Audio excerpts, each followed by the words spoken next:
Hi, hello, good evening to you all. We're back live on the Viking Media Network YouTube channel. The Wrap has returned after a 2-week hiatus, and there's so much to talk about. It's post Survivor Series, it's the pre NXT Deadline special, it's the tease for the last John Cena match next Saturday for Saturday night's main event in Washington, D.C. We got you covered right here on the Wrap. I'm Keila Cash, and by my side, as always, is my co-captain, my right hand, the sometimes advocate for the rapidly improved Miss Jada Parker from NXT. I bring to you back on the Wrap, not Salty Scott Young. No, no, no. Not even Perky Scott, because it's like past PLE Saturday or Sunday. Not that, because of the tones you are about to hear and enjoy. It's not like salty, it's not perky, it's smoky. Quiet Storm, Scott Young. Welcome back, Smokey. Thank you for having me, Keila. As always, it's a pleasure to chop it up and talk all things WWE. I'm excited about the conversation we're going to have. Lost my voice a little bit, got a little bit of a cold, but I'm here with the Quiet Storm. We're going to take it real slow, real easy. We're going to have a good time tonight. DJ Scott's in the building. Quiet Storm between 10 and 2 a.m. at a local R&B radio station near you, playing all of your classic R&B jams, a mix of today's hits, some Christmas songs to set the tone for the holiday season. We will get you through the Quiet Storm that is WWE. For your listening pleasure, shout out to our main guy, Fernando, who's always supporting us every Tuesday, supporting every show on Viking Media. Thank you so much. Good late evening to you, too. We hope you also had a happy Thanksgiving. And of course, we have to pay our respects to the one, the only Larry Punk. CM Punk and AJ's dog passed away recently. Very sad to see that news drop today. Larry's a legend in many, many ways. He's been at the scene of a lot of stuff in WWE and AEW history. So put your paws up. Rest in peace, Larry. You're a real one. Yeah, RIP to Larry, arguably one of the most over dogs in wrestling history. Yes. Merch.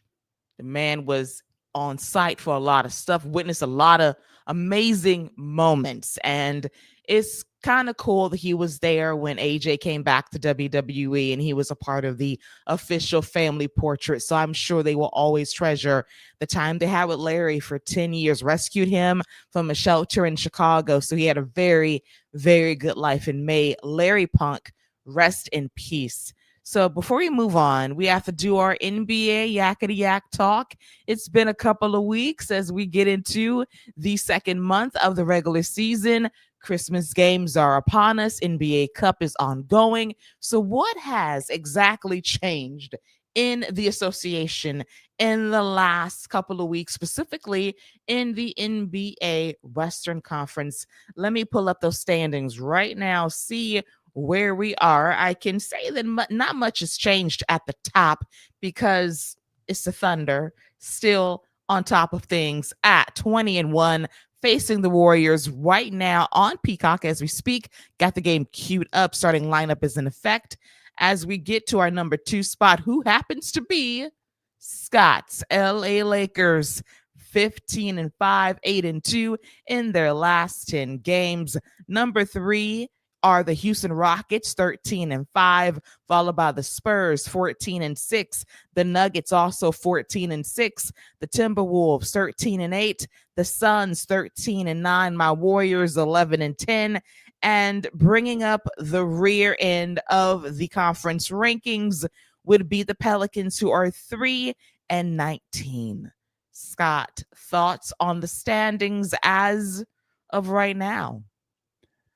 I'm not surprised. We have one of the best big threes in the league, and we only got 2/3 of them really playing because one of them can only play about 4 minutes at a time before he needs to get a water break, get some icy hot going. So real solid right now, real happy with where we are. And we're just going to forget about yesterday.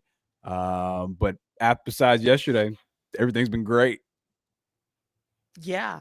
I saw that game last night after Monday Night Raw, back on the returning, newly reestablished NBC Sports Network that went away and now is back on cable. Amazing how that happens. Saw that game last night, saw the Lakers get thumped, but they're still doing pretty good in the standings, which is important. So being number 2 is a pretty big deal, and we'll see if it holds. Christmas time is going to be a lot of fun, and I'm looking forward to it. Now, quick question for you.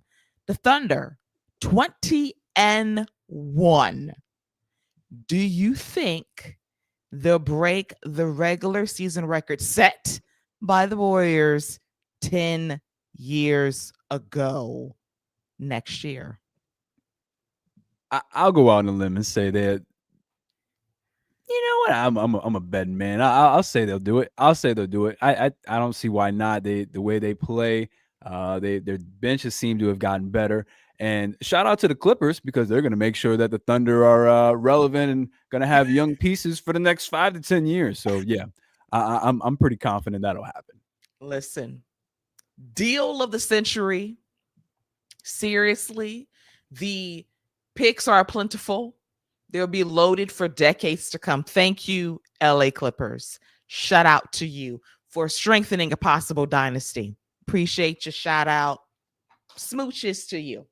Now, let's get to the East, which is pretty interesting as well, because it could go either way heading into the playoffs. Right now, the Pistons are number 1 at 17-4. The Raptors, you heard that correctly, the Toronto Raptors are number 2, 15-7. The Heat right behind them, 14-7. The Knicks, 13-7. The Magic, number 5, 13-8. The Cavaliers and the Hawks, 6-7, 13-9. The Celtics, 12-9. The 76ers, 11-9. The Bulls, who started hot, have been a little bit soft lately, a little sluggish, 9-11. Bucks, 9-13. And bringing up the rear, the Wizards, who are 3-17.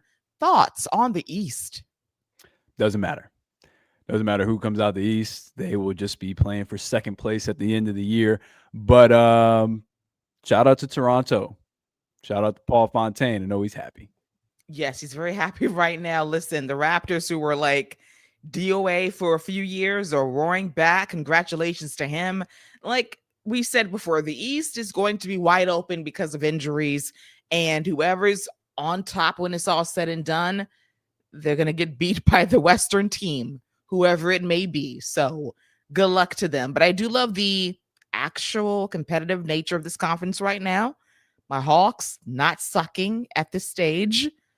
Playing spot right now. Things are very tight record right now. Hell, you can be from 7 to 5 to 4 in a week's time. We shall see how the East plays out in the months to come. But enough NBA talk. I want to ask Scott another important life question, because it's been a minute. It's been a while. And, you know, it's the holiday season. You spend time with your family. You break bread. You enjoy Thanksgiving dinner. And then you fire up Netflix, okay? And you don't just watch Stranger Things like I did this past weekend. I got my life. I watched all 4 episodes on Friday. Great start to the last season, I must say, 10s across the board. But I'm sure Scott just bypassed all that and watched the most important show on Netflix, season 2 of Sullivan's Crossing. So here's the thing: was rowing my boat in the Sullivan's Crossing, right? And next thing you know, the Upside Down that opened up and swallowed me whole, and I didn't went to the Upside Down, and I also finished the first part of season 5 of Stranger Things after rewatching the first 4 seasons leading up to it. So yeah, I'm still working my way back out the Upside Down. So once I get out the Upside Down, I'm going to keep trucking back to Sullivan's Crossing. But yeah, I had to take a quick detour to the Upside Down. Vecna was calling me, and I didn't want my bones broken, so I had to answer the call. Listen, season 5 is great. Shout out to episode 4. If you have not watched it yet, fantastic. best hour of television I've watched so far this year, in my humble opinion. But we got to talk about this. I'm going on Stranger Things for a bit. We got to talk about the level up of Vecna from season 4 to season 5. How do you get snatched in the Upside Down? How do you go from looking like a basic monster to looking like venomous, coming out the gate with a smaller waistline, looking real meaner than you were 3 years ago? I just want to know, how does that happen? CGI, Ozemic. I just want to know how he came out looking better than before. You know, it's real simple. When you get embarrassed, when you get beat on your home court, you know, you take that personally. Not the NBA analogy. I'm just saying, you know, when you get beat on your home court, you got home court advantage. You don't take that lying down, and he didn't. You could tell he's been doing his crunches. You could tell he's been hitting the gym. He's been working out, and you could tell his goons they've been running because them dogs and picked up some speed. Let me tell you. Yes. But yeah, he absolutely took that personally. Jane L11, whatever you want to go by today, he took that personally. He did. He was like, listen, you know, you're not going to catch me slipping no more. I'm going to level up. He went to free agency, got some like serious top speed Demogorgons, went up there and said, listen, I need the best. I need people with agility, speed, flight. I need somebody that can cut, slice, dice. And he got him. So I was very happy for him. Came out the gate looking real slim. You know, he had his stuff on. I appreciate that, but no spoilers. I loved it. Looking forward to Volume 2 when it drops on Christmas Eve. And of course, the finale on New Year's Eve, because who's going to go out for real? Like, you know, you ain't going out. You know, watching no ball drop. You're going to be at home queuing up Stranger Things, the 2-hour movie. It's going to be in movie theaters as well. So I'm locked in. Also watched the first 3 episodes of Bel-Air's last season as well. I enjoy Bel-Air. It's a nice retelling of the Fresh Prince of Bel-Air for the OG series way back when in the 90s. So I got a good feel of Thanksgiving binge watching for sure. Yeah, and my next big binge is going to be from Mr. Old Curtis Jackson. Can't wait to see what Sean Puffy Combs has got in store for me in his hotel room as he tries to get his people to take care of him, because he knows what he did. He knows what he did. Surviving Diddy. That is dropping very soon on Netflix by 50 Cent, who is a premier hater, but a great EP when it comes to dropping docs like this. So it's going to be a lot of good viewing for the holiday season if you are into Netflix and anything else on your favorite streaming service. So enough of the NBA talk and Stranger Things and 50 Cent. Let's dive into some WWE talk, because we haven't been back here in the last couple of weeks, and we're here today to reassess, re-examine Survivor Series. So I did a live stream show with Gigi and Kyle, and fun show, enjoyed it, but I wanted Scott's take on Survivor Series War Games.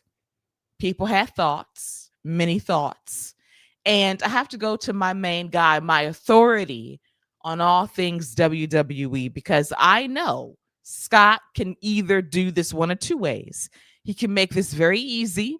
He can co-sign and say this show is trash, or he can be the dissenting voice and say this is one of the best shows of the year and just go ham. So I'm going to cede the floor to Scott and his dulcet tones as he gives his salty review of Survivor Series War Games this past Saturday in San Diego, California. Yeah, this was definitely a show. It happened. People were there. Some, 10 women wrestled to open the show. Trash can was used. AJ Lee showed up. And again, Becky Lynch takes another L. The women's match was that could have been an email. Should have been a text. Probably should have been made with AI. But it's okay. We got what we got. It was okay. The next match, we got Stephanie and Nikki. Again, could have been a Raw match. So there's that. John and Dom, that was fun. Enjoyed that. Actually, I really enjoyed that. And maybe it's the nostalgia with John being his last PLE. Okay, Really enjoyed that. Love having Liv back. The nice twists and turns. That was cool.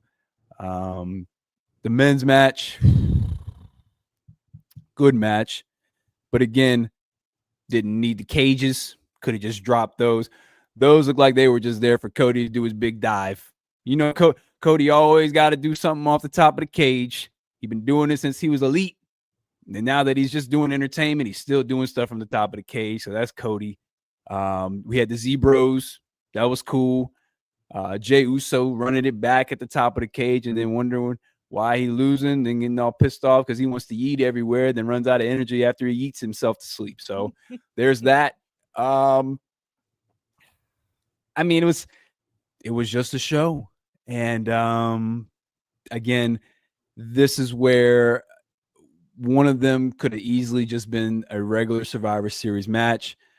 Maybe we don't need to be making War Games the same thing. This is essentially what happened to Hell in a Cell when we made Hell in a Cell its own pay-per-view.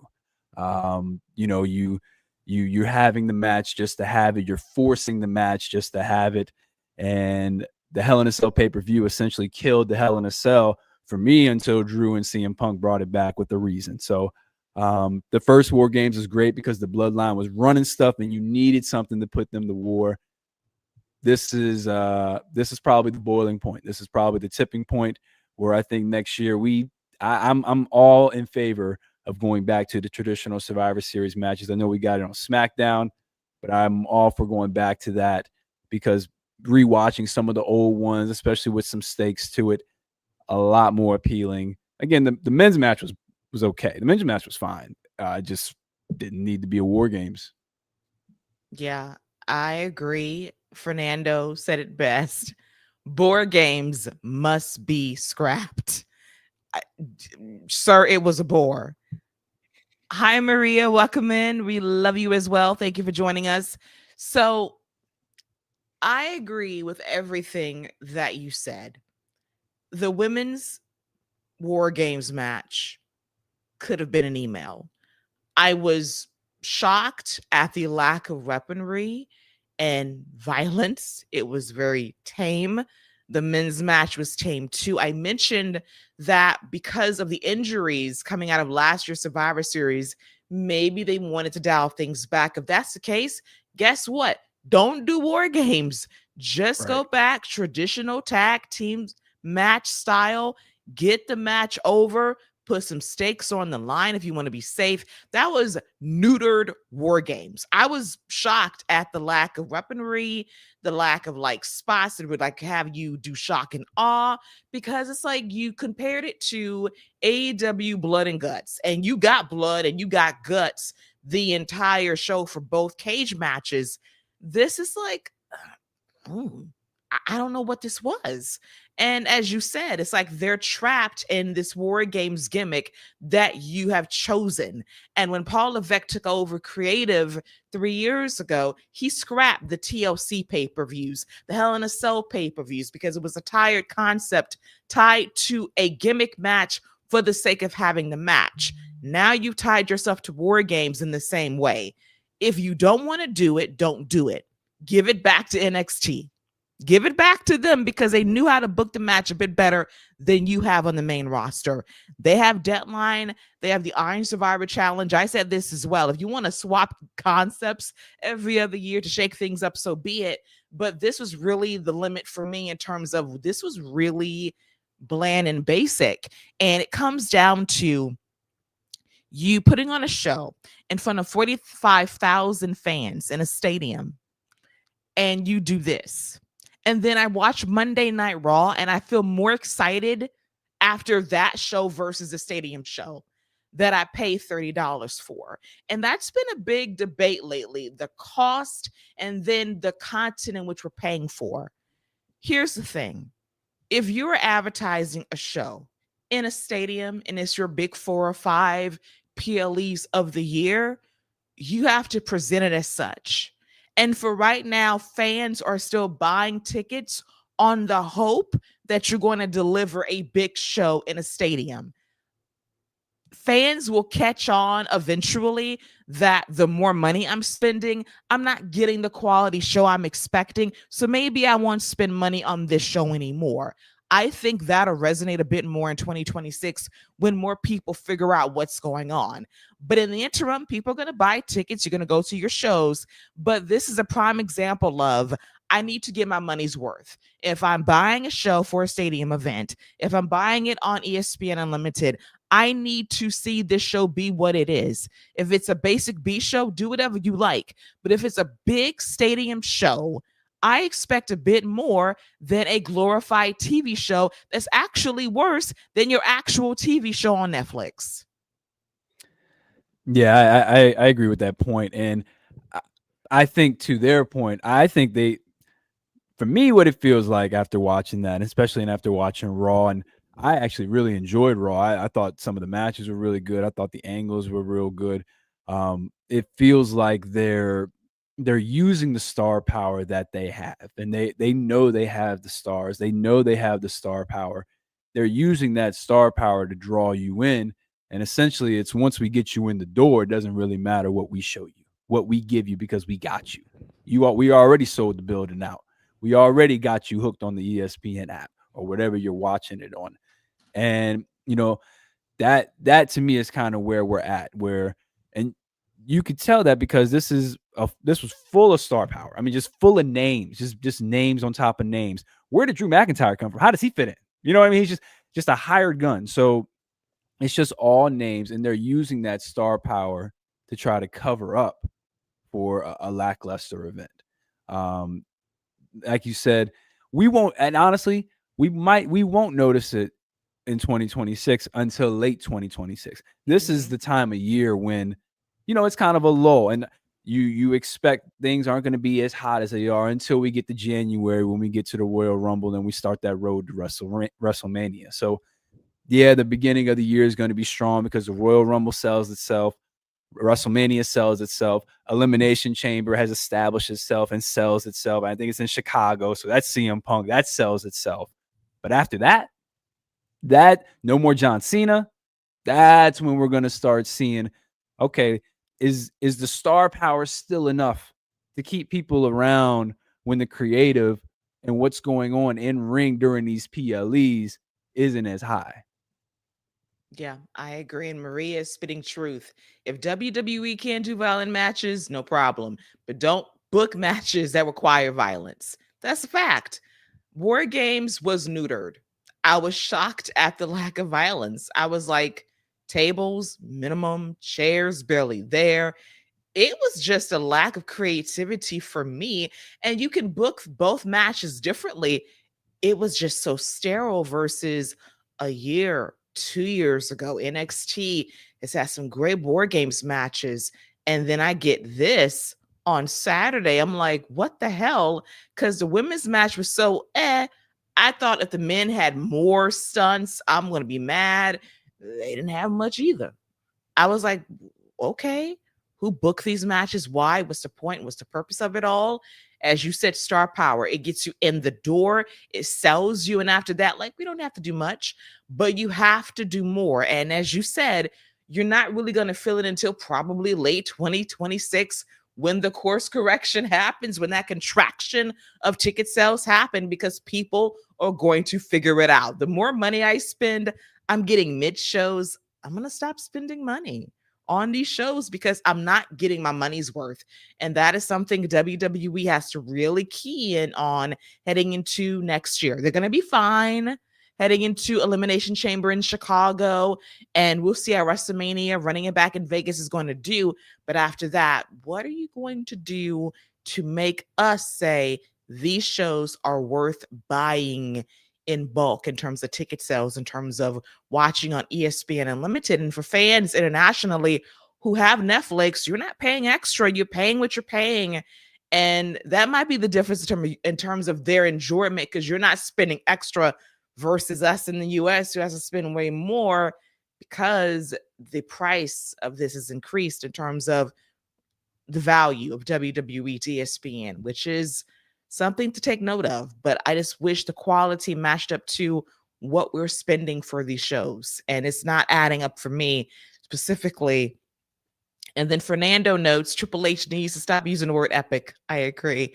He uses it a lot, and he used it on Monday to describe Monday Night Raw. It was not epic, but it was a very good show.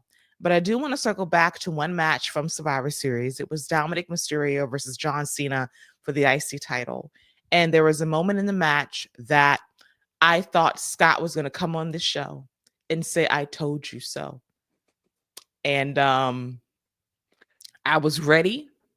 It might have been my favorite spot of the match because Listen, it feels it because I got okie doke because let me tell you something. When I saw it, let me tell you, Keila.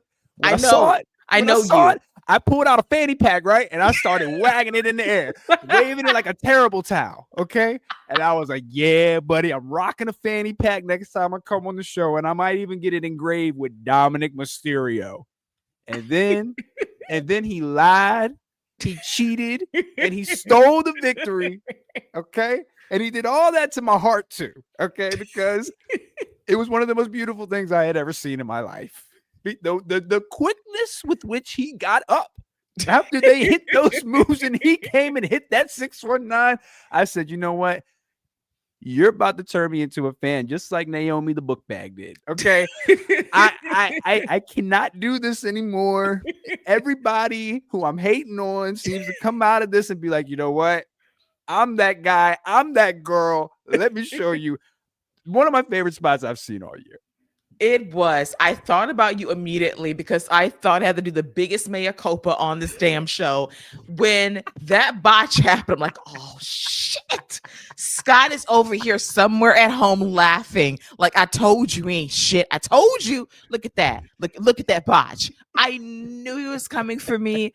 Like Dominic Mysterio, the selling he did. Even though you kind of knew, like, why the camera's still on him? Like, even though they did that, it made me believe, like, is he hurt? Oh, no. Like, the match can't end like this. But when he popped up and just no-sold it, got back in the ring, hit that 619, like, that's my man. That he validated my stance. And in that moment, Scott was probably converted too. And I was so happy because I said he has a Samsonite bag now. Easy. Let's take it easy. Let's take. He's got a Wrangler book bag. Okay, let's Wrangler. take it easy. Jan Sport, you say? Jan Sport book bag. Yeah, let's take it easy. He's not quite it. He's no Naomi. Okay, he hasn't leveled up that much. Okay, he hasn't leveled up that much, but. I will fully give him his flowers for that because that, whether it was intentional or whether they did that on the fly, I don't know. But whatever they did, it was beautiful. And it added so much to that match. It did. It was so, so good. And Maria, me too, sister. I wanted the 619. I was denied. Cena said no. He was not getting that. His arms can't do that. Okay. He's too big. They could have. It just wasn't the time in the moment because that was not the intent of this match to be a 5-star classic. If it was, he would have hit it. I do believe that in my heart. And then Liv came out, and then her thespian self is going to pull the John Cena of like, hey, I'm on your side, gives him the look and kicks him in the nuts. I like the storytelling, the levels. I appreciated it. And then we had the celebration at the end. I'm here for it. We'll talk about Liv a little bit more in a bit, but that was the highlight for me from Survivor Series. Everything else existed. As you said, people were there. And a lot of this could have been an email, with all due respect. Yeah, Liv pulling the AJ Lee from the TLC match between Dolph Ziggler and John Cena was great. Enjoyed that. And to Fernando's point about Triple H using the word epic, it's getting to the point to that same effect of when Tony Khan used to say, I have an announcement to make this week on Dynamite. It's getting to that point where it's like, cool, dude. Just, let's get a new synonym. Let's get a new synonym for epic. Let's find something else to use and let's keep it moving. Yeah, because he has stopped saying it's what we do in his post shows now because, like, yeah, dude, you even knew that you were becoming a gimmick. It's what we do. And now it's epic. That's the new word of the month now. It's epic. It's not epic. Now, for Tony Khan, I have to say this man, and it's a famous thing from someone that I know. And for all of his interviews and all of his press events, Tony Khan has attended the Matthew Knowles School of Media Training 101. He says all the right things. He does not stumble anymore. He is very, very careful with what he says. A professional he is. Media training by way of Beyonce's father. That is how you do it. You don't misstep. You don't stumble. You say the right things and you just move it along. I need Triple H to attend the same class, get that same remedial lesson, and then you too will be a professional when it comes to great media training. Yeah, see, Triple H decided to take the class from Solange and saw the video in the elevator. That's the class that Triple H took. He was like, "Oh, look at all the attention you." I got it. Thanks, Solange. That's the one Triple H took. Okay. Listen, it's a great course, if you want to defend yourself. But if you want proper media training, you go to the Matthew Knowles School of Media Training, pre-Beyonce, before she was Beyonce. You go to the Destiny's Child School of Media Training, the beginning stages, when you say all the right things and you don't stumble, you don't falter, you do what you need to do, and you get in and you get out. When there was 4 of them. 4 of them. When the original 4, not the Trinity, but the 4. The 4. the original 4. Okay. The quad, the original quad before the replacements, the quad. Okay. And let me say this about the quad. They still got, in my opinion, one of the hardest Destiny's Child songs anyway. So I'm just saying. The whole album, let me tell you something. The Writings on the Wall is like an R&B classic. That is like a Bible study in R&B. If you have not checked it out in this lifetime, please do, because Say My Name's a classic. It is. Like the whole album, like hits. It's like hardly any skips. Seriously. Produced, Missy. Come on, man. Like Dark Child. Like you heard Dark Child at the beginning of the song. You was like, I'm locked. I'm locked in. I'm not going nowhere. I'm not surfing no more. I'm here. I'm right here. That's all you need to know. The Writings on the Wall. Please, if you want to listen to anything old school this week, listen to that. From cover to cover, fantastic album. That is my R&B classic Bible recommendation of the week. Seriously. So, Triple H, do better. That's all that we ask. Do better. Stop using the word epic, because everything that you do is not epic. So, now, let's move on to Monday Night Raw, which was a better show than Survivor Series War Games by a lot. I came out the show excited, feeling good, had a good time, wasn't bored, not a single time watching this show. I had a good time. The show took place live in Glensdale, Arizona, and I enjoyed it. And let's talk about the first match on the show, which was LA Knight versus Jey Uso. And the last time is now semifinals match. And people presumed that it would be like Jey Uso versus Gunther in the finals. Very predictable. Seen that at WrestleMania, seen that on a Monday Night Raw in Arizona, no less, earlier this year. Let's not run that back. So we got LA Knight versus Jey Uso. And Jey Uso comes out, does his entrance. He eats himself to death. He's very tired. He's out of breath midway through this match. I'm like, dude, we got to work on cardio. That's like a key thing for you, because this thing here is expending a lot of energy. We got to control this. That's why they go to break, so we can just breathe. Breathe. Woosha. So the match itself was pretty good, I have to say. LA Knight, Jey Uso worked well together. A few moments here and there, but I was absolutely shocked and stunned when LA Knight, out of nowhere, got the W, and then Jey Uso had a meltdown, tore up the Prime station, had a little hissy fit, Didn't want to talk to Jackie Redmond, left the building, nothing to say, in his feelings. So here it is, the start of something with Jey Uso. And it is sorely needed because it's best to get ahead of it now versus getting caught up for later when things get stale. Yeah, this I really enjoyed the opening match as well, and I appreciate somebody finally taking advantage of that lazy pin that Jay did. LA kicked out and then rolled him right up. And let me tell you, I'm glad this match came on first because my kids loved them some Jey Uso, but when LA Knight came out, the first thing he said, "Oh man, I didn't even know he still wrestled. Glad to see him back." And then it was just a yeet versus a yeah. They just had screaming back and forth. But yeah, good match. LA Knight, I think, was the right victor. Continues the story they're telling with Jey Uso.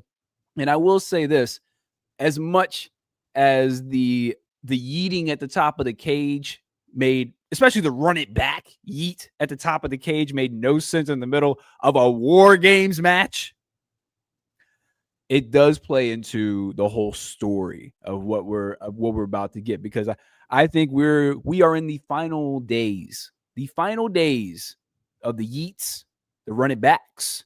I think we are going back to Jay and Jimmy breaking legs, like they used to when they used to put that finisher on and then they would splash him on top of the finisher. I think we're heading back to that because Jay doesn't usually disrespect Jackie O like that. And Jackie was a little caught off guard too. He's like, yo, come on. This is me. This is me. What we doing? You walking away from me? Jay put both grills, top and bottom, back in his mouth, so he couldn't even talk. So you didn't know what he had to say. Just, yeah, he about to be back on his goon-ish. That's coming back. The right-hand man is coming back. He's been missed. I've missed him very much. And I love this development of him being frustrated. And we need this. I mentioned this too a few days ago, in that at some point we have to kind of get ahead of the eating of it all and dead it before it becomes something that just becomes trite. And the fans don't do it as much. They start to turn on you. Get ahead of the game now. Realize, yeah, this has a shelf life. Let me get back to basics, because before there was yeeting, before there was a catchphrase, before there was merchandise, shades, t-shirts, jerseys, Jey Uso got over because he was a right-hand man, because he was main event Jey Uso, because people saw something in him that matched the personality, the swag, and the work in the ring. And some of that has slipped a bit this year. And I want him to kind of rediscover why people loved him in the first place.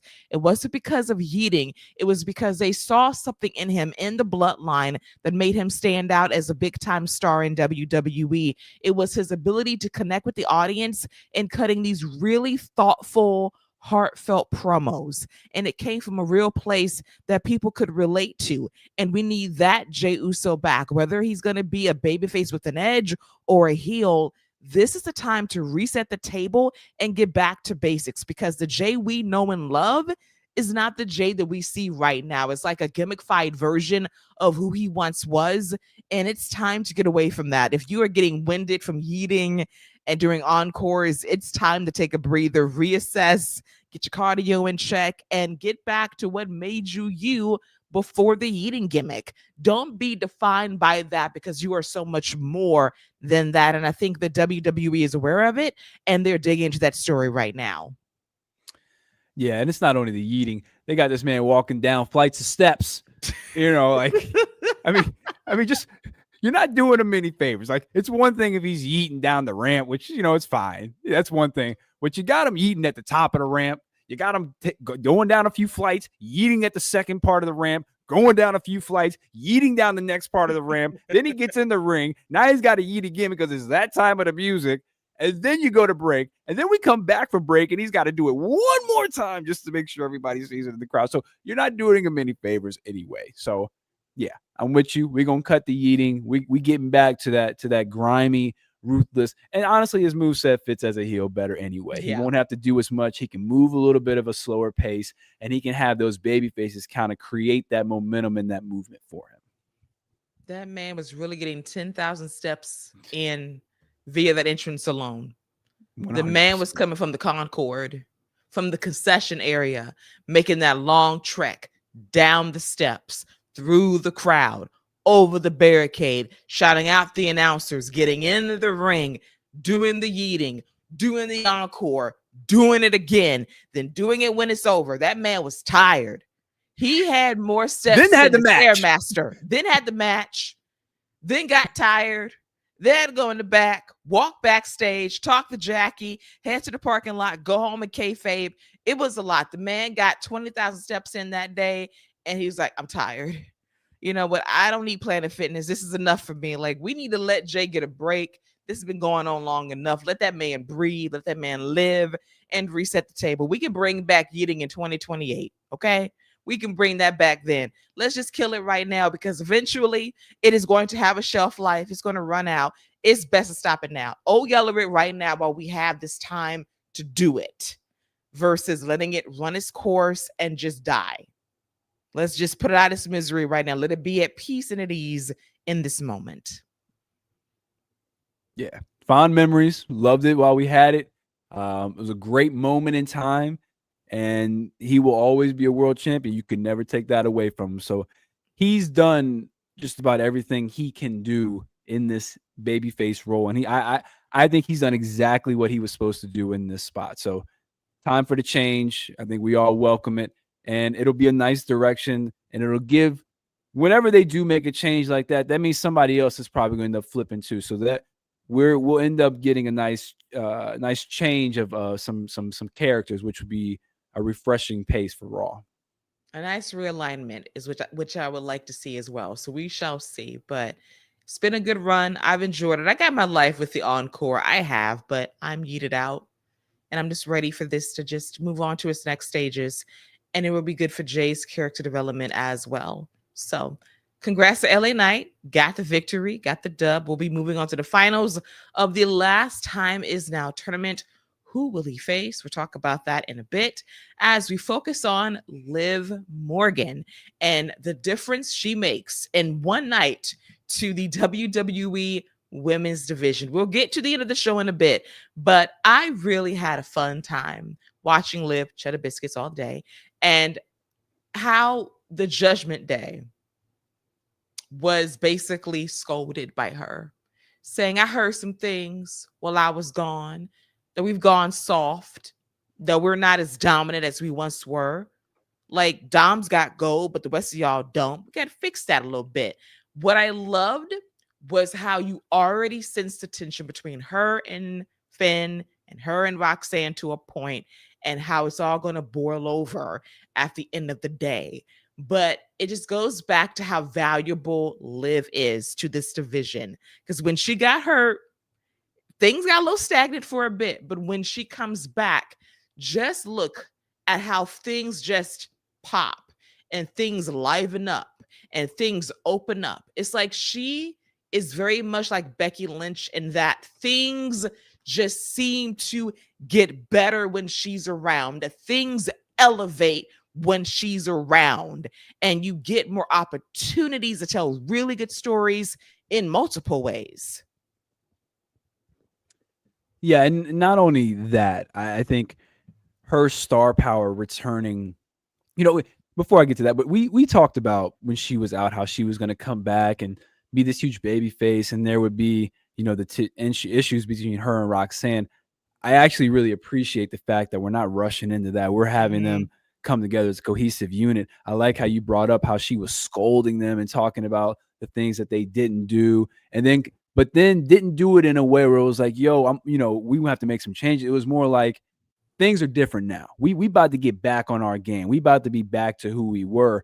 And what I was going to say is her star power, her presence, and her being back in the picture, that's what's allowing the other women, the Rhea Ripleys, the Io Skys, Asuka, Bayley, Lyra, that's what's allowing all of them now to make that tag division more important, to Roxanne and Raquel, because now we have Liv who can fully and completely occupy Stephanie for a while. Now that we know she's on her tail, she's on her radar, that's a match that we have to look forward to.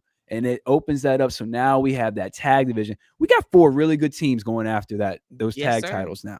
Strong star power in that as well. That adds so much to the tag division. Like I the women's division right now on that Raw side it's pretty good. And let's keep it a buck. We don't even have arguably the most interesting character they had because she's gonna be gone and making a family. Like, and that's how strong that division is right now. So Liv just brings so much and opens up so many avenues for the women to be just expand, like you mentioned, and to have all these other stories. Bailey and Lyra can have their story. The tag division still has their story. And then whenever they feel like it, Rhea and Liv is right there.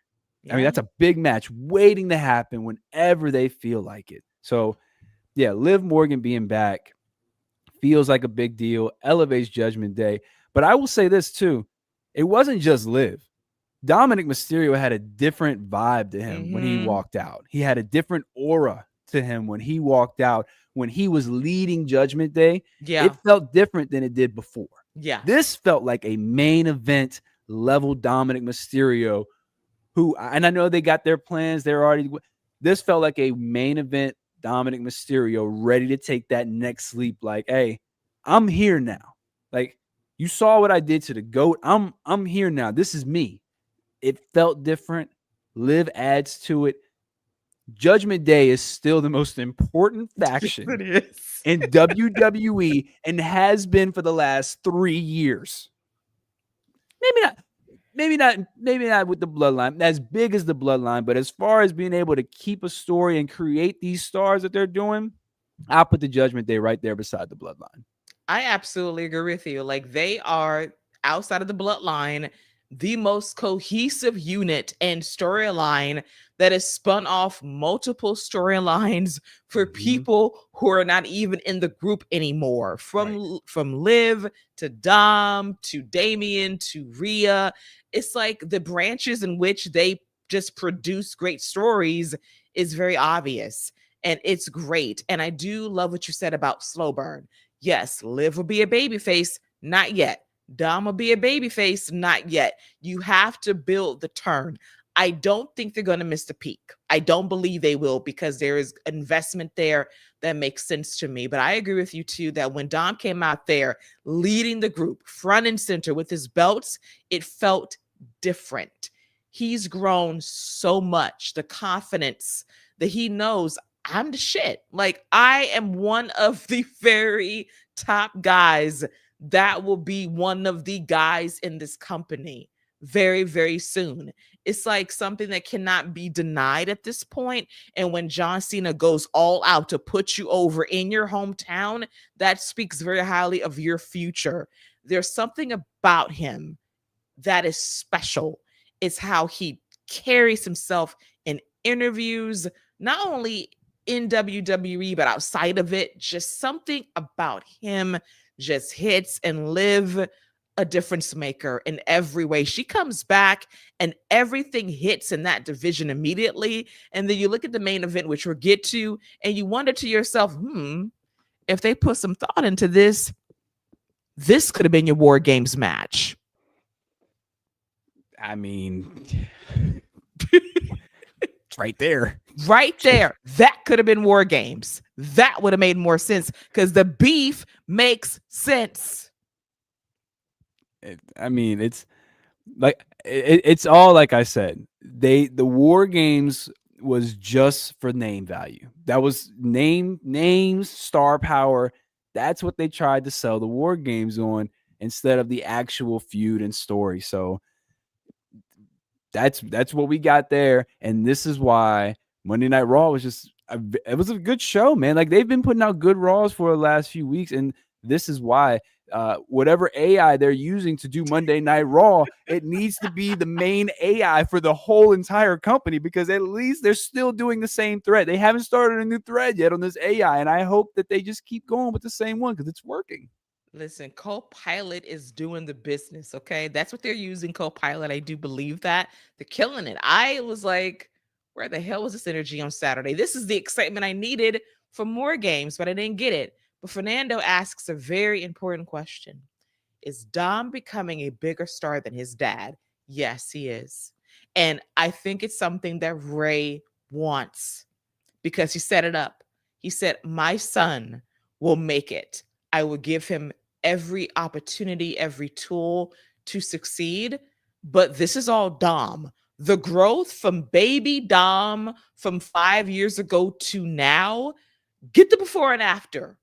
There are levels to this. And he has put in the work to get to where he is, to be a future, dare I say, WrestleMania main eventer. It is very, very plausible and possible in the next couple of years. And it's what Ray would want because he sees that for his baby boy. He does. Yeah.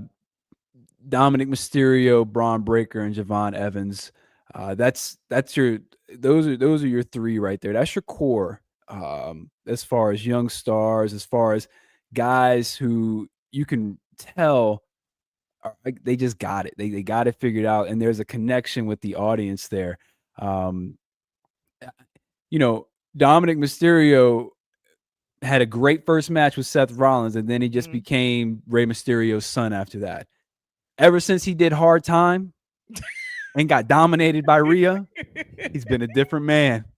He's been a different man. So whatever facility he was at for that Hard Time, that's where we need to start sending these young kids because he came out with that teardrop, and boy, let me tell you, he ain't been the same since. Man, came out with a whole new attitude after 15 minutes in county. Basically, that's what you're saying. Did that time a couple of years ago, and he ain't been right ever since in a good way. And then Fernando's right. Obafemi's on that list too for me too. As guys next in line for sure. But Dom, let me tell you something. It is not easy to do two things. First off, to grow a mullet and have it look that good. Moisturized, luxurious, like don't ever cut it. We got to keep it. Don't lose your hair. And two, growing a mustache and not looking like a perv. It's like a double combination of blessings. This man has been blessed with the aura. He's been blessed with great hair and a great stash. Bless him. And a tattoo that's growing on me. I don't hate it as much. He's got more details on it. He even makes a neck tattoo look less offensive. Yeah, and the reason he has to do that is because you would say something to him. You're not going to say something to Ilya about his neck tattoo. Hell okay? Because he looks like he might literally bite your face off. So you're not going to say anything to him about it. You would say something to Dom, but he's like, you know what? No, you're not, because I'm going to make it grow on you. I'm going to make you like it. Yeah, it's growing on me. Like, listen, the dude has put off a hairstyle that ain't easy to do and have it look pressed and shiny and silky every week. Come on, come through. Come through, moisturizer. I appreciate that. Not a lot of people can pull off the Joe Dirt look, but he's doing it. But coming off like Joe Clean. Not even looking dirty.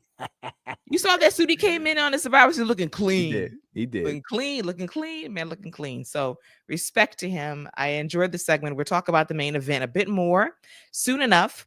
But we did get a great video package involving Maxine Dupree and Natty. Not Natalia, Natty training in the dungeon. It was greatly shot. It was grimy. It was just gritty. And then Natty was in full effect. And I was like, are we about to unleash Natty on the main roster? Because you've seen Natty at Bloodsport, AAA, doing indies. I was living for this. This is a great package. I want Natty to bring this Natty on the main roster. The nickname is we need Death Rider Natty on Monday Night Raw, killing it. Let's do it. This is really put together in a good way, and I want to see more of it. Strong segment. By far the best thing Maxine has been a part of. I've enjoyed Maxine the last few weeks, but this is that kind of character growth that you need from a plucky babyface champion. See, this is the difference between the way they're going to present Maxine and the way they presented, say, someone similar, like a Santino when he won the title against Umaga with the help of Bobby Lashley. The following weeks, they just proceeded to present this guy as a joke who's just lucky to be in the WWE. I appreciate the fact that now we're presenting Maxine as someone who wants to get better, is putting in that work. And the best part of that whole segment was you see her doing it, you see her sweating, you see her putting those ankle locks on, Natty's walking, you see the back of her, and here comes Maxine right before she walks out. One more time again. And I mean, the fire in her, she wants it. And that little grin that Natty gave, like, yeah, got her. She's that's what I like to see. Fantastic segment. Now, the key is what's Maxine going to do when she gets in the ring, because you can't be the same Maxine. You can't wrestle the same. The aggression's got to be a lot stronger. And honestly, that submission game, it needs to be there. It needs to be on point. Transitions need to be on point. Counters need to be on point, because that's what they're teaching you in the dungeon. That's what Natty's doing. I'm looking forward to it. And again, like we've been talking about, if this is the way we get Natty on TV, I'm with it. And I'll be here if this is kind of what Natty, if they're not going to put Natty on TV to wrestle, I'm cool with her being in the background and people getting sent to her to go get some work done. Absolutely. And come back different. Come back just right, grimy. And we need Maxine not to come back smiley and happy. Fuck that. I've been through some shit. I've been in the dungeon. I got worn out, came out stronger, and I'm just going to come out different.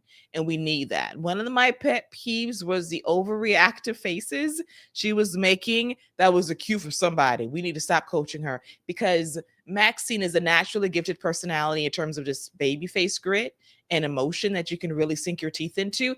Let her go back to that. This segment was excellent in terms of just her fighting through the pain and the agony and wanting more, and Natty giving it to her and smiling. The slap was just everything to me when she fired up Maxine. Like, now we're going to do it again. We're going to do it again.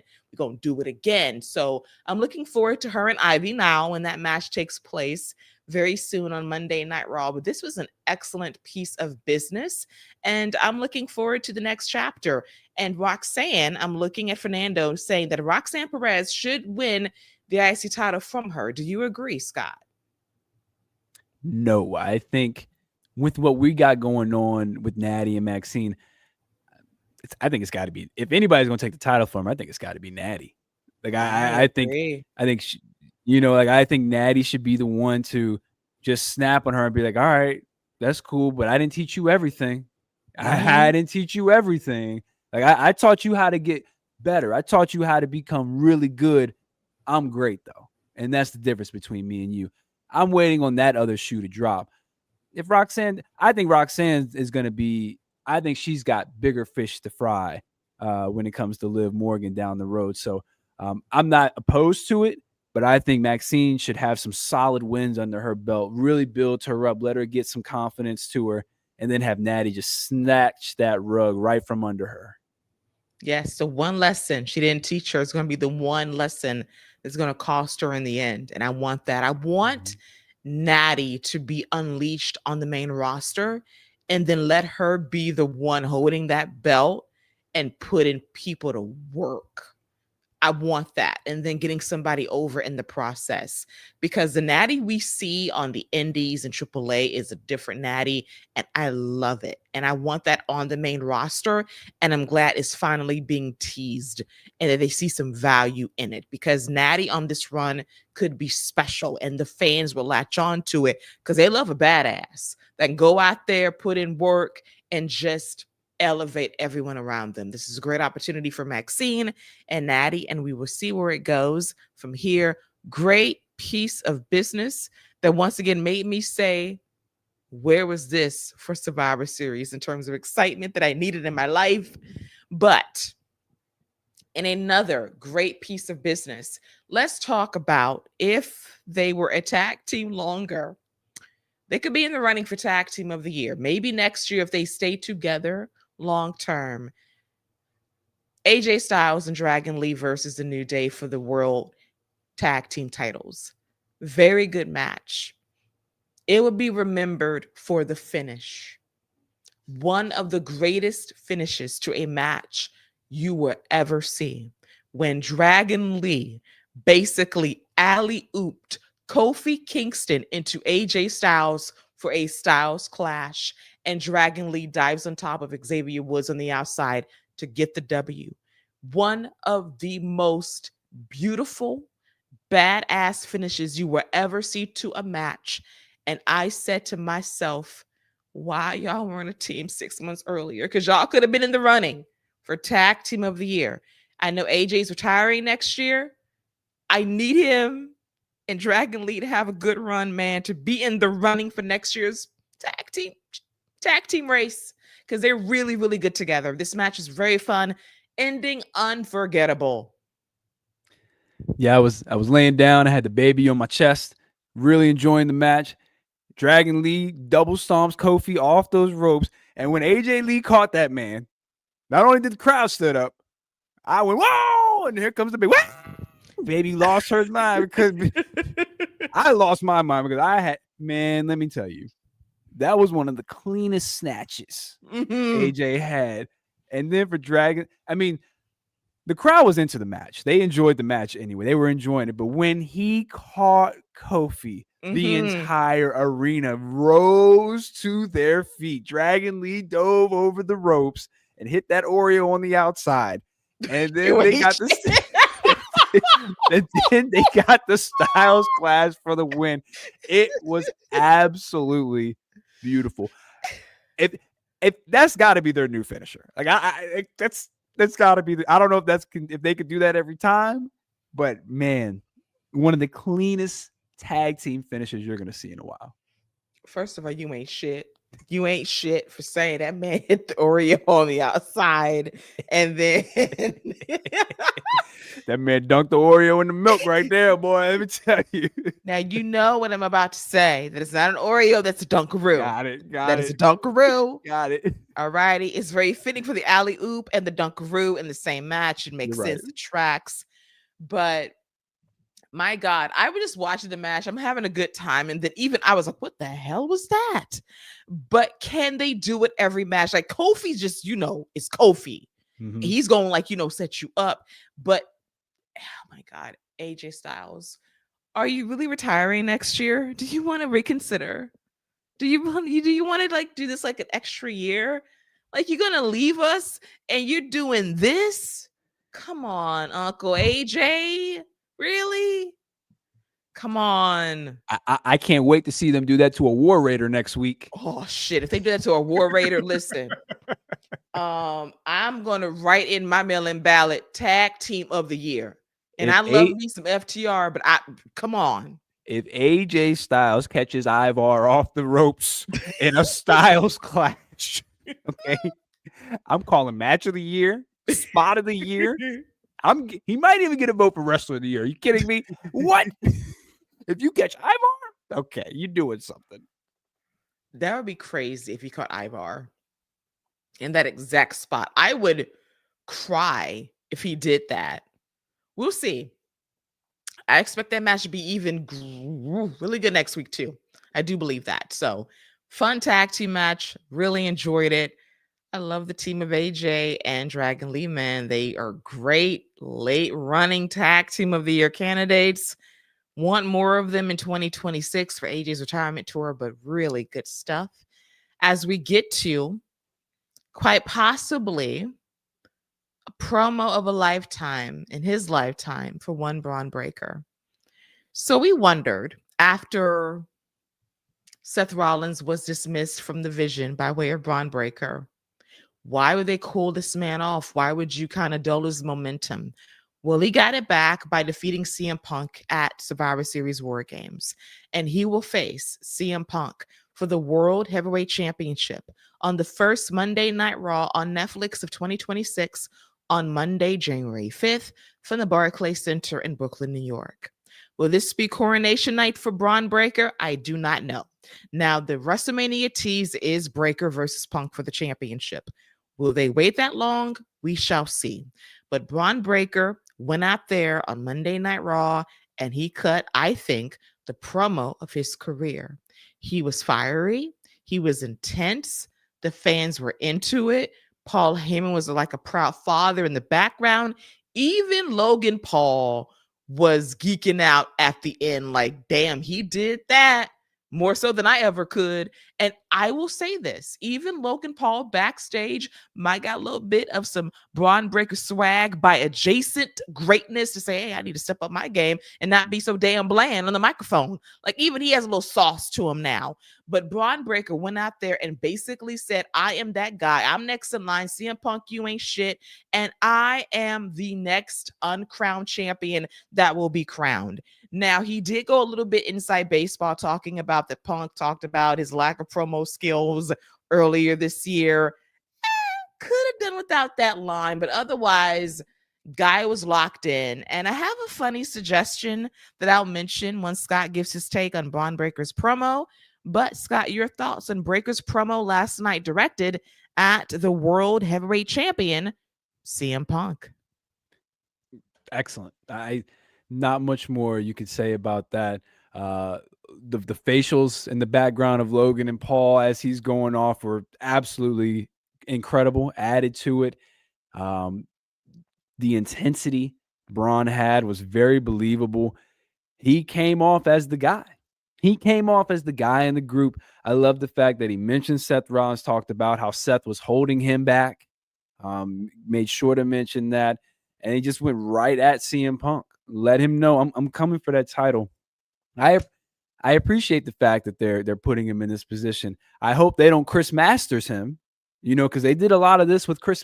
Like, he's the last young guy, like really young guy that I can remember them pushing to the main event like this. And they did nothing with that. Obviously, he wasn't ready, but I hope that they really get behind Braun Breaker. And I'm kind of with Fernando.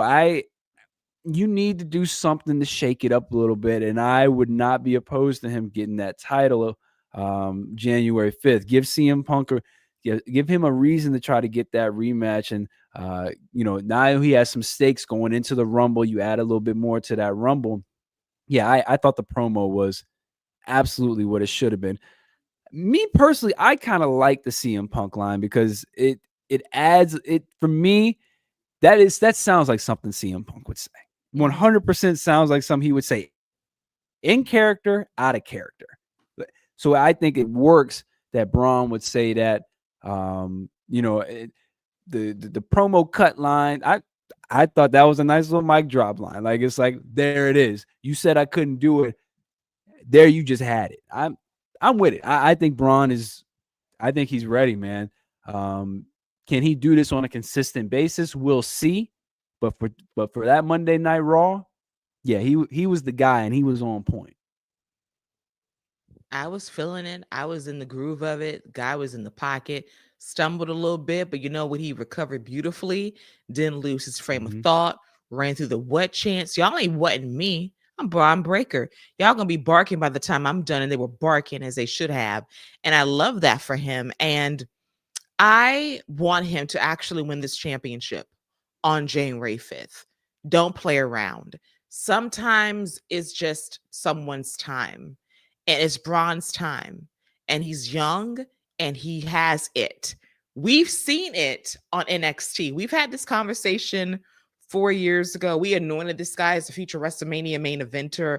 Is coming to fruition. We saw the vision before there was a vision, and I love that for him. He's grown so much. He's a Steiner, wildly unpredictable on the microphone. You don't know what he's going to say, but that's what I love about him. It's going to come off very natural. It's not going to be overly produced and rehearsed. He's going to come spitting fire. And I loved how Paul Heyman, and I have to shout out Logan Paul, like, he felt it too. Like, you sense something special happening and you react organically. And he got on the mic, had that moment like, damn, like, yeah, because you felt it. That's real shit that you felt from a guy that says, I am your next champion. I cannot be denied. I got next. And I love that for him. And my wild suggestion, it's music related. Okay. So, Braun Breaker has this like music. It's kind of generic for WWE, I gotta say. The fans bark, they bark, love the vibe. Nick Khan, Paul Levesque, can y'all do me a solid? If y'all can just pay some money, good money, for a DMX song and give it to Braun Breaker, that'll track for me.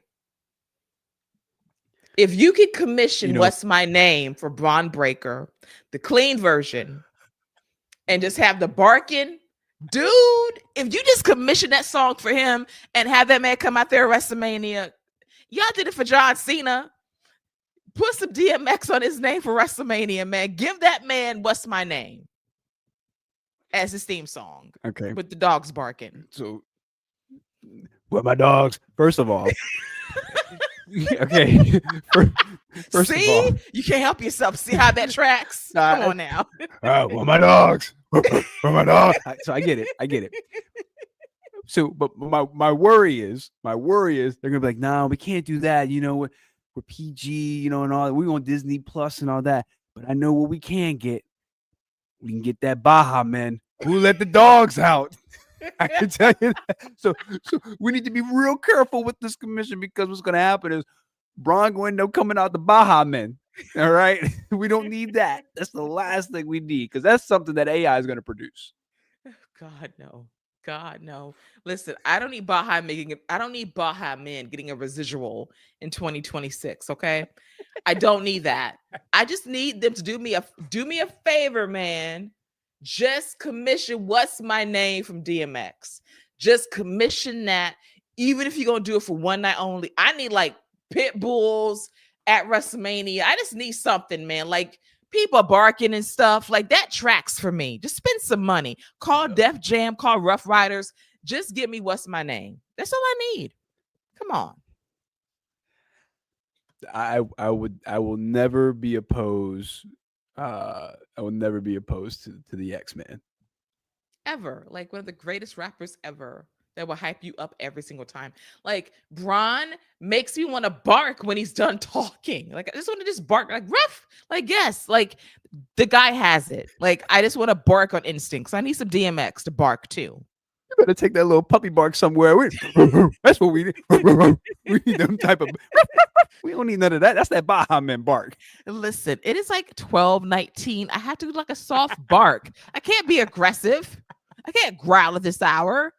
You're right. You're gonna get a Yorkie. No, you're gonna get a Yorkie woof. Like woof.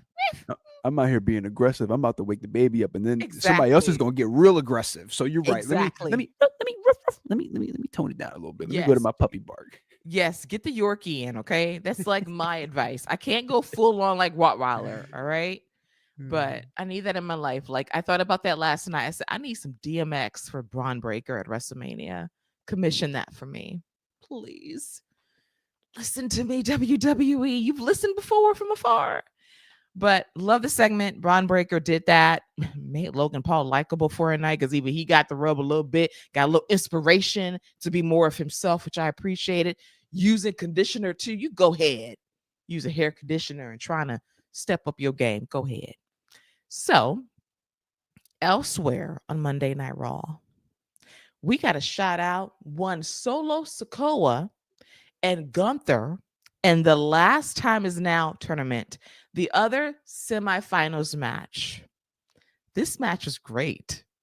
Solo, for 2 weeks in a row, has balled out against Dolph Ziggler and Gunther.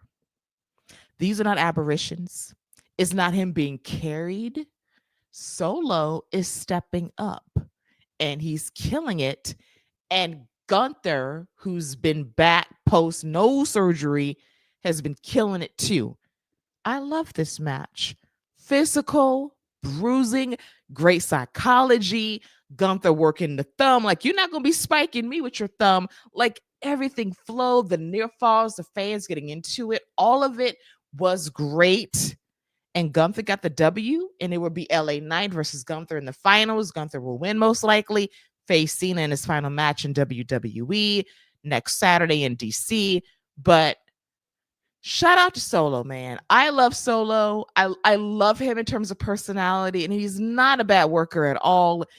But it just demonstrates how watered down his faction is in terms of heat. When this guy is so good, if he just washed the paint off his fucking family and let them all be themselves. You just want to look at Tama Tonga. That's all that is. Partially, mainly. No, Yeah, I'm yeah, shallow. yeah. Yeah. That's what that is. You just want to look at that pretty man face. But listen, this is a great match. Absolutely fantastic. When you can have a heel versus heel match and have the crowd completely invested in the match, I mean, job well done. This was a Big E special. Two meaty men just slapping meat. It was fantastic. Pause. And I enjoyed the fact that they both tried to cheat. They both did cheat. Gunther at the end was like, you know what? Screw it. Low blows to everybody. Absolutely fantastic. I can't say enough about the genuinely, this might have been my favorite match in the entire tournament so far. I'm trying to think of a better one. This might have been my favorite match of the entire tournament. Really enjoyed it. I for me, Solo stock went up in this. Like It sure did. I thought his stock went up a lot out of this, and it actually worked really well coming out of SmackDown, where he won the Survivor Series match going into this. So I thought everything about this was great. The way they were chopping the hell out of each other. Mm-hmm. Solo was eating them. He would fire back up. We know what Gunther brings to the table, but for Solo to just hang with him step for step, blow for blow, you can't ask for much more. Great match. Yeah, it was really impressive. And Solo, oh man, I just wish like they would just showcase him better in a better way. And he has moments, but like these are the moments that just say, damn, he's really good. It's not being carried. He's really good. I saw that from NXT when he was a street fighter before the bloodline. I saw his potential there, and his charisma is there too. When he hit the Gunther pose, I laughed so hard. Like this guy can go from making you laugh to being menacing at the exact same time. They need to find that perfect marriage of the two when he's able to do both and just be over at the same time is fantastic. And then Gunther, the dude is special. That's why like has unlimited cheddar biscuits. He's great in every area of the game psychologically as a wrestler, and people love him. They respect the gamesmanship of his skill set as a wrestler. And when you think back on this tournament, Solo had two of the best matches involving Gunther and Dolph Ziggler. And then Gunther had two of the best matches with himself versus Solo and Javon Evans in MSG. So it's like both guys have been my MVPs of this tournament, with Dolph Ziggler being my dark horse too. Yeah, the tournament's worked out so far. Most of the matches have been really good, and this one was no different. I'm actually really looking forward to seeing what Solo does next. And whoever his next match is, this is what you following up. Yeah, like I had Gunther and I took him to the limit. Like you got to step up with me now. And I look forward to that. And I want that push for Solo because he has it. He does. And he will get over because he does have that charisma. I think he's more charismatic than some members of his own family. And in some cases, too, I do believe that. So he showed a lot. Stock risen for me. And Gunther, he's Gunther. And I do expect him in LA Knight to have a pretty good match, too, on SmackDown on Friday. And Gunther will win. And he will face Cena in his last match next Saturday on Peacock. And now it's time for our main event of Monday Night Raw involving the women's division tag team match, Charlotte Flair and Alexa Bliss versus Rhea Ripley and Io Sky. Really fun main event. Loved everything about it for the most part. The finish was the finish with the Kabuki Warriors getting involved, followed by Lyra and Bayley, then Roxanne and Raquel and Liv Morgan leading the charge as well. And then I thought to myself, as we mentioned earlier, War Games. This made way more sense than the match we got this past weekend, and just showcasing strong tag teams in the women's division for the tag team titles. And I thought to myself, how can we resolve all of this heading into the end of the year? Do you do a gimmick match? Do you do TLC for the women's tag team titles? I'm not opposed to that. on a Monday Night Raw. Maybe you want to wait until the first show on Netflix for the new year if you want to hold off on that. But I'm not opposed to TLC for those titles because you got the teams, you got the talent there. And I love the story that they were telling with Rhea and Charlotte making amends and going back on it. But despite the finish, which was a DQ, I love the fallout. It sets up so many possibilities, and Liv Morgan leading the charge for her team and then saying, no, Roxanne, no. Like, no, I want the main belt. I want Stephanie. I want the World Heavyweight Championship. I trust you and Raquel to hold things down. This is your moment. Now, does she mean it? Hell no. But it told a great story for down the line. As for right now, she is fully aligned with them, but she don't really believe in Roxanne like that, and I'm here for it. So I actually think it's the other way around, because it was Roxanne who who was looking at the title and then saw Liv looking at her with the title. I was like, you know what? Yeah, here you go. I think it's the other way around. Roxanne's like, yeah, all right, I'll hold this for now until my plans start falling into place.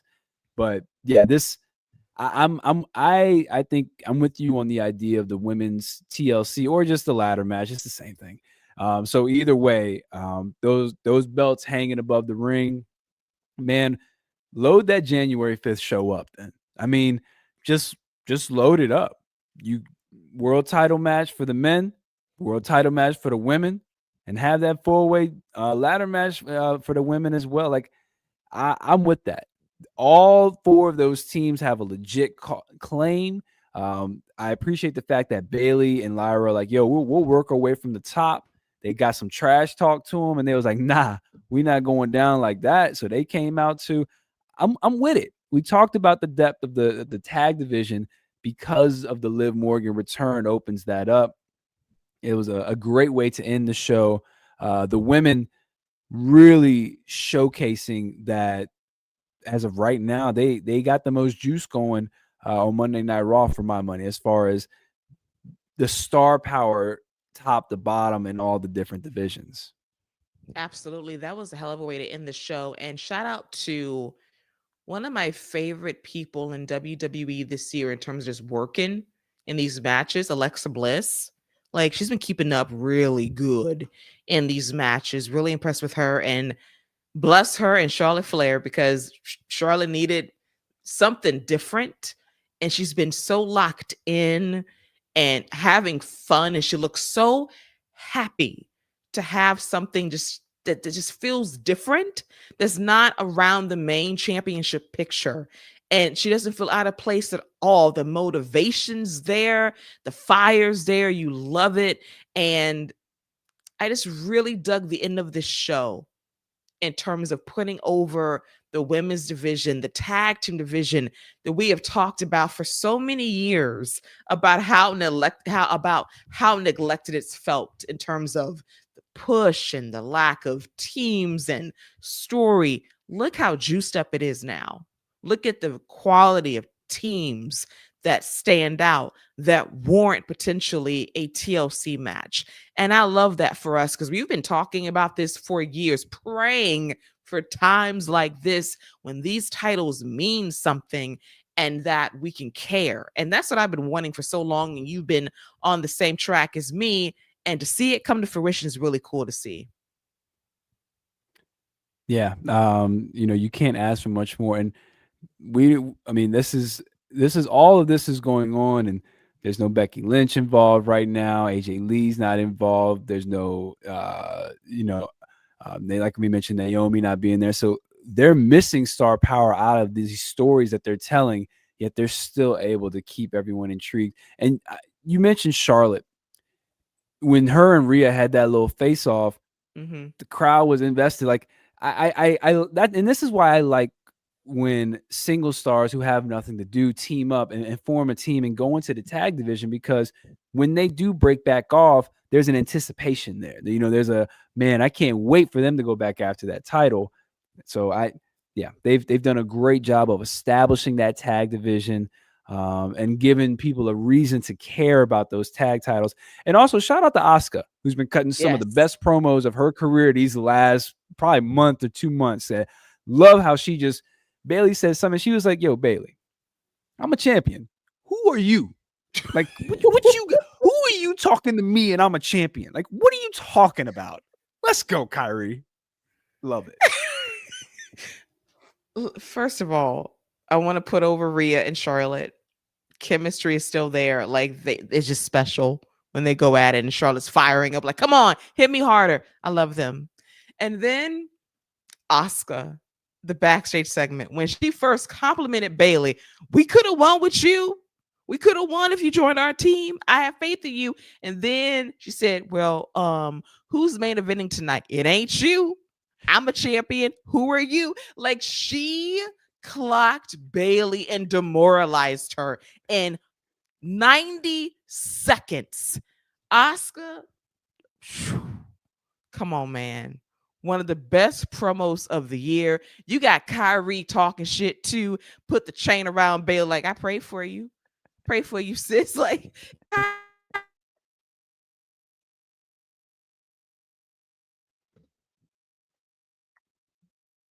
I appreciate that. So I loved it. Asuka complimenting and dressing down Bayley in 2 minutes was fantastic television. I loved it. Yeah, Asuka's on a whole different level right now. I love it. So I'm here for it. I can't wait to see what happens next. And yeah, just keep the same energy, Asuka, because I'm here for that. Me too. I love it. I love it. I need it in my life constantly. So that was Monday Night Raw. Better than Survivor Series War Games by a lot. I really enjoyed this show. Now, before we bid you all adieu, we got to talk about NXT. It happened last night. Scott says, no, we don't. We don't have to talk about the show. We got to talk about it. And we don't. We don't have to address much about NXT. But what I will address was I enjoyed the 6-woman tag team match involving Soruka, Lola Vice, and who else is in that match? Kendall Gray. Kendall Gray, who was really good, by the way, in that match, versus Fatal Influence. Really enjoyed it. And then Soul got the win by hitting the Soul Snatcher on the champion, JC Jane. And we'll talk about Deadline in a moment. But really enjoyed that match. Highlight for me, everyone looked good in the match. I will give someone their kudos. Third member of the group. She's growing on me. She's growing on me. Lainey is growing on me because, you know, she's better than the third wheel that was there before. I will say that. Like, in terms of putting in that work, way better. I guess for me it was yeah, okay, that's fine. I won't disagree with you on that. You're right. But I'm with you on Kendall Gray. Like, I really like Kendall Gray. Her moveset's different. She moves differently. She's got a different speed. Kendall Gray's the one for me. I think she's going to be somebody that's going to be a mainstay in that NXT division for a while. It's time for her to drop the Evolve title and move on up from Tubi. She's she's better than Free Tubi right now. She needs to be on national television. She's better than Free Tubi. She actually is. Yeah, better than Free Tubi. Drop that belt. Let's move on up. Let's move on up because she did her time on 2.0 for a little bit. Then they kind of revamped it, and then she disappeared for a long time. She's back. She needed the reset. She looks great, by the way. Cheddar Biscuits. I want to just slide some her way. I do. Like, she stepped up on the mic. Fit was looking good. Confidence is there. It's a confidence for me, Scott. I see the confidence in her. The confidence is popping. Oh, so, yeah, I'll give you that. Yeah, and JC Jane Cheddar Biscuits, because confidence is also popping with her, which I appreciate. Like, very confident on the microphone talking. Like swag, like confidence. I will give you that about, especially JC. Like, you can tell, like, she's definitely in her own now, where she's like, I am that chick here. So y'all don't have to like me if you don't want to, but I am her. So, I am her. Yes. Like, just like she knows I'm her. Like, right now I'm her, and I'm just waiting for the call up. Yeah. Like, when they call me up, I'm gonna be set because I can talk. I got the in-ring game locked in now. Like, I'm ready. Like, she's auditioning for the final role of, like, I'm gonna be that girl on the main roster. I cannot be denied. And I love that for her and Fallon Cheddar Biscuits all day. Like, come on. Yeah, Fallon the one. Yeah. Period. All right, let's get to these predictions. Fernando just keeps it real. It's a mid show. It's mid every week, Fernando. It's mid every week. We bless them, but it's just mid about every week. I can't even lie and say NXT was a good show. Was I for what it was? It's okay. Scott didn't even want to talk about it. He just want to move right to the preview for Deadline. Whenever every show that Kalani decides to cut a promo, I'm just gonna be like, nah, I'm good.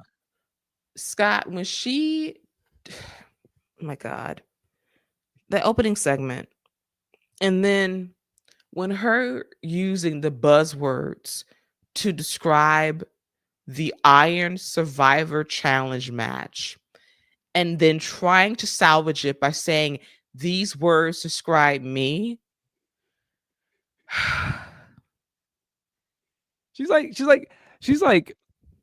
She reminds me of like when I was in high school and I would go and like an audition for a play and there would be somebody really bad in front of me and you could just see them reading off the script, like literally just reading it. That's what she reminds me of. Like it's because she's right. She's good in the ring, but like, please just don't. Where's Stone? Can we get Stone back to manage her? Because I'd rather listen to him talk. Like this is, never mind. I've spent way too much time on Kalani. Yes, this is not the week for Kalani's corner. Mm-hmm. You know, Scott says I have no energy to go in on her like that, but it's just the delivery. It feels like she's reading from a teleprompter, and we got to fix that. It's curable, but I would just want her to not try to remember what she's going to say and just go with it. Go with the flow, be you, and just be free. And I hope that she figures it out. Very talented in the ring. Mm-hmm. I think that the Iron Survivor Challenge is going to be very good for her, but Lord, the promos need work. But let's get to Deadline. 5-match special. We know that a quarter of this show or more is going to be taken by the Iron Survivor Challenges, at least the first 50 minutes. So we ain't gonna worry about that. But what we learned, what will be kicking off the show will be Ricky Sainz versus Obafemi in a singles match for the NXT Championship. I've got Ricky Sainz retaining. I'm going with Oba. Any reason why? I still think we're getting Oba versus Javon for that NXT title at the end at the WrestleMania for the stand and deliver for NXT. I still think that's got to be there's no way you're calling up Javon and not giving that man the NXT title. So I think that's got to be the end game, is Oba getting that title back, being the ruler, and Javon being the one to send him to the main roster. I think Ricky's probably going to the main roster pretty soon. Yeah, I feel it as well. So I would not be surprised, but I do have Ricky, based on the conversation he's been having with Javon, do sense a match between those two coming up very soon for the title, potentially.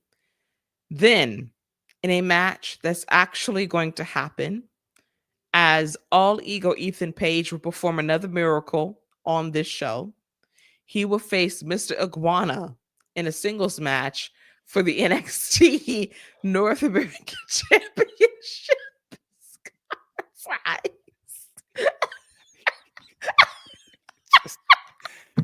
I guess I might as well get ready to see little Ethan Page on a puppet. Man, I like Puppet Page. Little Ethan is going to be a puppet. Page. He bringing out the PP, man. The puppet Page is coming out. Not the PP. Come on, man. Ethan Page will retain this championship, but I will say this: he will perform a miracle, and he will give Mr. Iguana his best match on WWE television to date. He better retain that championship. Let me tell you something. If Ethan Page loses the North American title to Iguana, and I see the puppet Iguana with a little title around him, I'm going to lose it. It's going to be on WWEshop.com.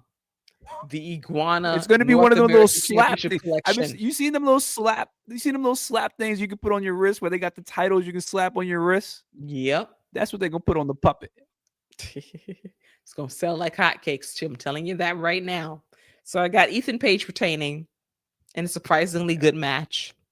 Then next up, we got Tatum Paxley versus Izzy Dame in a singles match. Who you got? I got Izzy. She's definitely going to cheat. But I think this is going to be a sleeper match. I think this will probably be a little bit better than people think. I got Izzy, though. I got Tatum. I also believe this is going to be a very good match. Surprisingly so. Izzy's improved so much. Like, she just needed to turn heel and join like a faction and find her voice and character and get locked in. She's improved a lot in the ring this year, too. So she's got something. That's improvement. That means she's been in the lab working on her skill because she was very generic for a very, very long time. Just existed on NXT, but she stepped up in a big way. And Tatum Paxley, she's beloved by this fan base, and she's one of the best workers from the roots up. One of the very best workers they have in NXT, and I expect this to be a very good match as well. I got her getting the W to get revenge for what happened at Gold Rush a few weeks ago. Now let's get to our Iron Survivor Challenge matches. We got two of them. The first is the Women's Iron Survivor Challenge for an NXT Women's Championship match at New Year's Eve to kick off the new year. Our challengers are Soruka, Lola Vice, Kalani Jordan, Jordan Grace, and Kendall Gray. Scott, who will win the Iron Survivor Challenge? It's Soruka, and if it's not Soruka, you just had her pin JC Jane for absolutely no reason. So I'm going to go with Soruka, hoping that the story that they're telling aligns with what we saw. Yes. NXT, can they do that? No. So I'm going to go with Kendall Gray. I don't believe they're going to follow through. Really? I'm telling you, I don't believe it, because in the smart sense, they should go with Soruka. Zarya is going to screw her. So I got Kendall Gray getting the W. But Kendall Gray, though, you going with the upset with Kendall? That's okay. Yeah. That would be pretty cool, because actually they have used the Iron Survivor as a way to kind of give people who don't normally get title shots a way to get them title shots. So I wouldn't be opposed to that. I do think Zarya screws Soul, but I think it'll be during her title opportunity. I feel that as well. It's coming. It's coming, because she meant to spear her tonight. Hit Kendall. Kendall sold it great. So we're going to see where it goes heading into the end of the year and the new year, of course. And then we have the Men's Iron Survivor Challenge, right, which I presume will be the main event of this show. We got Javon Evans, Leon Slater, Joe Hendry, Dion Lennox, Cheddar Biscuits, and Miles Bourne. Who you got? I got Evans winning, and I will say this. I think your boy Glasses, I think he's gonna have a really good showing. I think this could potentially be his kind of coming out party as a single star. But I got Evans winning. I got Javon winning as well. Leon is going to be great in this match too. I agree with you. My boy Glasses, as you call him, my dude Cheddar Biscuits, Dion. I think this is an opportunity for him to stand out. I loved his promo backstage at Open Fame. Like, you remember what you did to me a few months ago when you big time me, disrespected me, treated me as if I was nothing. That's why I got this faction today, because you dismissed me, and now I'm going to win this match and get you. That's who I want, you, for this championship. So it's a very good angle. I think he's going to ball out. John Cena picked him for a reason. There's potential there. And shout out to my guy Sugars. They are showcasing the actual worker of Dork State. Thank God. Yeah, but can we talk about the fact that, I don't know if you caught this, but right before they went to a commercial break during that tag match, why Sugars had to go to Miles Bourne of all people, like, can you hear that? I mean, bruh.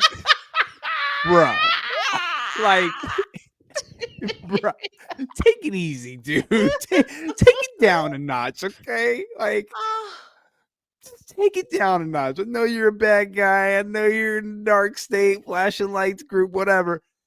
Easy, okay? It's a bit much. It was, but I loved it because he wasn't shit for that. Like, he just knew it too. And he pointed at it and said, "Can you hear that?" He was like, Evil, pure evil. I loved it. Sugar's, man, this man's charismatic. I think that when they saw him in Javon, they said, listen, we got to promote this man. He can work. Like, no shit, he can work. He's great. Put Sugars. So he out there did that man wrong, but I laughed. I feel like I'm going to hell, but I laughed. Because it was great delivery and did the motions through the ear. Can you hear me? That's what got me. Like, he was making sure, even if you don't hear me, you can see what I'm doing. Yes. He says, I'm going to give you sign language one way or another so you can understand what I'm saying to you. He ain't shit, but I loved it. I loved it. But yeah, I got Dion showing out, but I got Javon getting the win. Got to get a big dub. And then it should lead to a great showcase match for NXT talent on Saturday night's main event next Saturday, as we'll talk about that card next week. So that is NXT Deadline in San Antonio, Texas, going down this Saturday. Damn, time goes by so fast in terms of building this card. It should be a good show. I hope so, to end the year pretty strong. One of the best concepts WWE's created in the last few years, and I think it's going to be another good show.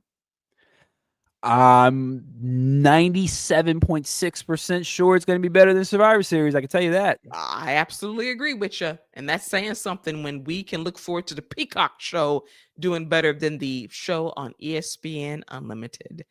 And before we bid you all adieu officially, it's now time for Scott to be serious for a moment, to quote Lance Storm, to really assess what he's watched on WWE television in a serious manner from Monday Night Raw, SmackDown, NXT, maybe some main event internationally, maybe fired up free Tubi for Evolve every Wednesday at 8 o'clock p.m. Did he scour the web and find a match that spoke to his spirit this week? Did you, Scott? Did you find a match that spoke to you, that you resonated with in some way? You know, I outside of Ring of Honor versus AMC, I thought the Solo Sikoa versus Gunther was I really enjoyed that match, and I think it was because I was surprised at how really good it was. I would tell people to go out of their way and watch that match. Really enjoyed it. Crowd got really into it, and I think that's a great example of how you do a heel versus heel match. Really, really enjoyed that. Yeah, I agree. I'm going to give them the W as well. Great match of the week for me too. I am laughing at the fact that you said Ring of Honor versus AMC Networks, because TNA landed a $30 million deal with AMC to air Impact on Thursdays starting in January. Congratulations to them for getting the bag. And we live in a world where TNA lives on cable television in 2026. And Ring of Honor, who's been back in commission for 3 years, still cannot land a television deal, not even on like True TV. I just don't get it. Listen, Pluto's right there. Pluto's there. The Roku channel is right there. You ain't shit. Roku channel, Pluto. Just listen. At this point, you better take that $2 million deal and go sign with Pluto. Okay, because you're running out of options. All right. Yes. Listen, get on Exumo. That's another option. Get on Exumo. What's the free one that comes on Samsung? What's that free one that just comes on when you turn the TV on before you pick an app? That's what they need to go on. Get on Vizio TV, man. Get on that. Get on Vizio. What else? What other options we got? Can't do Freeview because that's no longer free. Wait a minute. Freeview's not free? No, Freeview is not free anymore. They put that behind Amazon Prime. Now it's gone. It's gone. So is it Prime V now? Because it can't be Prime free. V. It can't be free V. Hell if no, it's it not can't be free. Nope. It is Prime V now. Prime. Get behind the wall and pay for it. Yeah, that's You know, crazy. it's wild. So we're gonna pray for Ring of Honor to get a deal. Y'all made Chris Jericho champion twice and still couldn't get nothing. I'm telling you. I'm just saying, like, y'all gave that man the belt 2 times and you couldn't get a television deal either time. That's wild to me. Wow. But one more time, shout out to board games because it was a bore to get through on Saturday. Thank you, Fernando. And that is a wrap officially for all things WWE for this week. I want to thank my co-captain, the smoky tones of Salty Scott Young, as he got you through the show, offered his fair analysis of Survivor Series. Thank God, because I thought he was going to be a parody of himself. I really did. Nah, you know it.